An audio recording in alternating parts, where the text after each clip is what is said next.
Jai Hind students. Today we are going to discuss about product of vectors, which is also known as multiplication of vectors. इससे पहले हमने क्या देखा?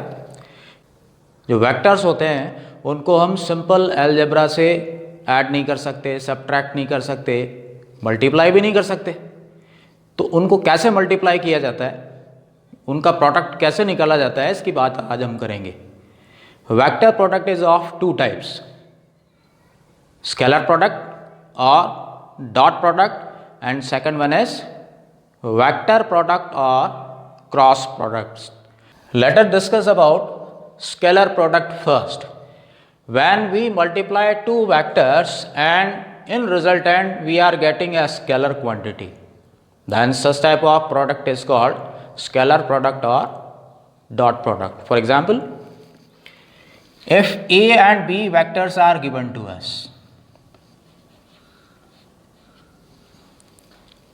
after multiplication we are getting a scalar, then according to this scalar product or dot product we can write vector A dot vector B equals AB cos theta.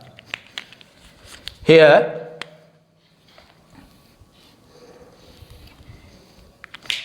A is magnitude of vector A and B is magnitude of vector B. It means what is scalar product of two given vectors? It is nothing but it is the product of magnitudes of given two vectors and cosine angle between them. जो vectors हमें दिए गए हैं उनके magnitude और उन दोनों vectors के बीच का जो कोसाइन एंगल है उनका प्रोडक्ट ही डॉट प्रोडक्ट या स्केलर प्रोडक्ट कहलाता है.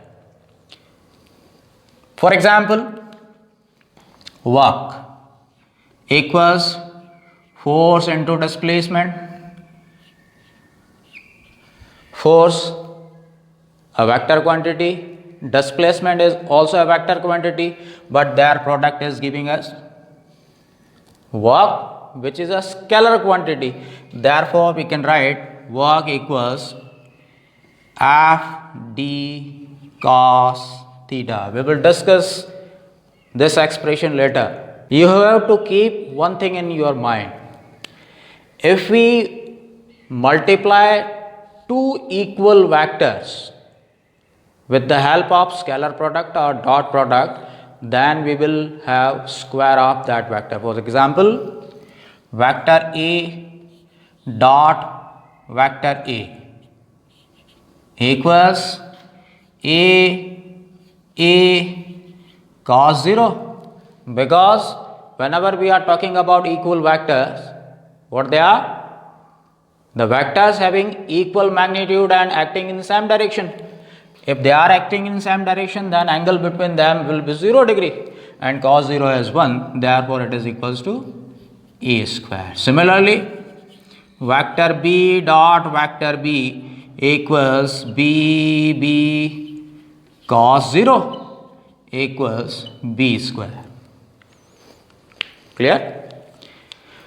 What about unit vectors? I dot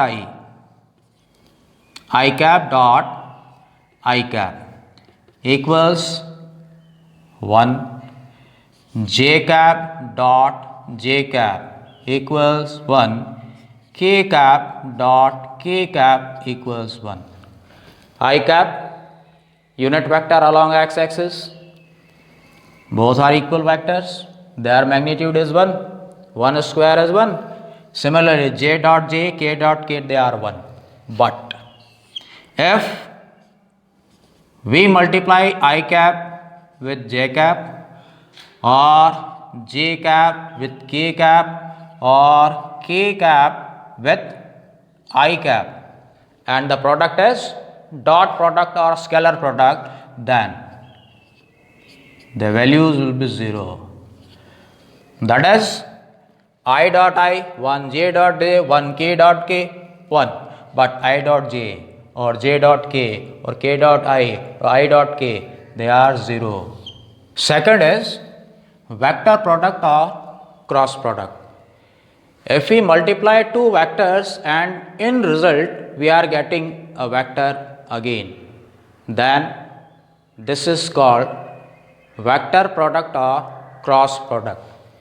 If A and B are two vectors, then vector product of A and B can be written as vector A cross vector B equals AB sin theta into n cap. A is magnitude of vector A, B is magnitude of vector B, and n cap is unit vector along the perpendicular on the plane in which A and B are acting. क्या है ये? A जो है इसका magnitude है, B vector B का magnitude है, n cap जो रिजल्टेंट वेक्टर है, क्योंकि ये तो हमें क्या मिला? मैग्नीट्यूड मिला। रिजल्टेंट वेक्टर एक वेक्टर क्वांटिटी है, मैग्नीट्यूड के साथ इसमें डायरेक्शन भी होगी, तो डायरेक्शन के लिए हमने यूनिट वेक्टर n कैप को यूज किया है। और ये किस डायरेक्शन में है? ये परपेंडिकुलर टू द प्लेन। कौन सा प्लेन? जिसमें वेक्टर A और वेक्टर B एक्ट कर रहे हैं, उस प्लेन के परपेंडिकुलर रिजल्टेंट वेक्टर की डायरेक्शन होगी, और उसी डायरेक्शन में हमने n कैप लिया है। ये किस तरह से होगी, ये अभी हम एक लॉ देखने वाला है। तो यहां पर हम अगर क्रॉस प्रोडक्ट की बात करें या वेक्टर प्रोडक्ट की बात करें, तो what is this? It is nothing but it is the product of magnitude of given vectors and sign angle between them with a direction which is always perpendicular to a plane in which vector A and B are acting. क्या है ये? जो हमें vectors दिए गए हैं उनके magnitudes and sign angle का प्रोडक्ट है। साथ में ही चूंकि ये एक वेक्टर क्वांटिटी है, तो इसमें डायरेक्शन भी होगी। तो डायरेक्शन कौन सी होगी? जिस प्लेन में ये दोनों वेक्टर हैं उस प्लेन के परपेंडिकुलर रिजल्टेंट वेक्टर की डायरेक्शन होगी। ये कैसे निकालते हैं ये अभी अपन देखने वाले हैं। अब यहाँ पर एक चीज़ आपको ध्यान रखना है, इससे पहले हमने देखा था कि I dot I, J dot J, K dot के वन होते हैं, लेकिन क्या उनके क्रॉस प्रोडक्ट भी वन ही होते हैं? नहीं होते हैं। तो क्या होता है? I cross I equals J cross J equals K cross K equals 0। ये 0 होते हैं। जो इक्वल वेक्टर्स हैं उनका क्रॉस प्रोडक्ट 0 होता है। क्यों होता है? क्योंकि जो इक्वल वेक्टर्स हैं उनके लिए angle as they are acting in the same direction theta will be 0 degree and sine 0 is 0। Therefore cross product of equal vectors is always 0। ये आपको याद रखना है।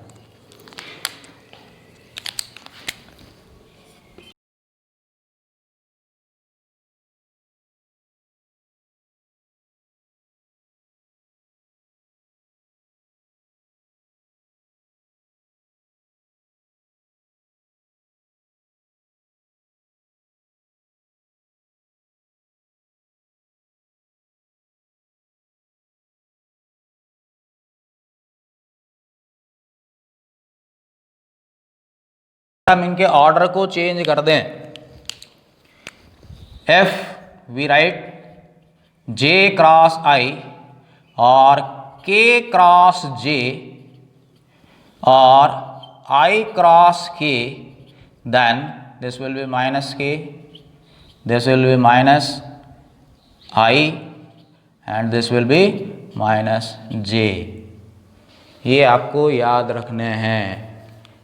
कैसे होंगे ये राइट हैंड स्क्रू रूल से या राइट हैंड रूल से हमें पता चलते हैं। फॉर एग्जाम्पल कैसे समझें इसको? राइट हैंड रूल क्या है या राइट हैंड स्क्रू रूल क्या है? मान लेते हैं ये वेक्टर A है, ये वेक्टर B,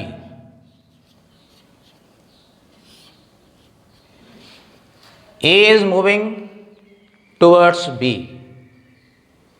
तो ये एक प्लेन बना, फॉर एग्जाम्पल बोर्ड के प्लेन में ये है और ये ए बी की ओर मूव कर रहा है, तो उस कंडीशन में जब हम स्क्रू को इस तरह से एंटी क्लॉकवाइज मूव करते हैं तो स्क्रू किधर आता है, बोर्ड के परपेंडिकुलर बाहर की ओर आता है। तो रिजल्टेंट वेक्टर होगा वो बोर्ड के परपेंडिकुलर बाहर की ओर होगा, इस डायरेक्शन में। क्लियर? अगर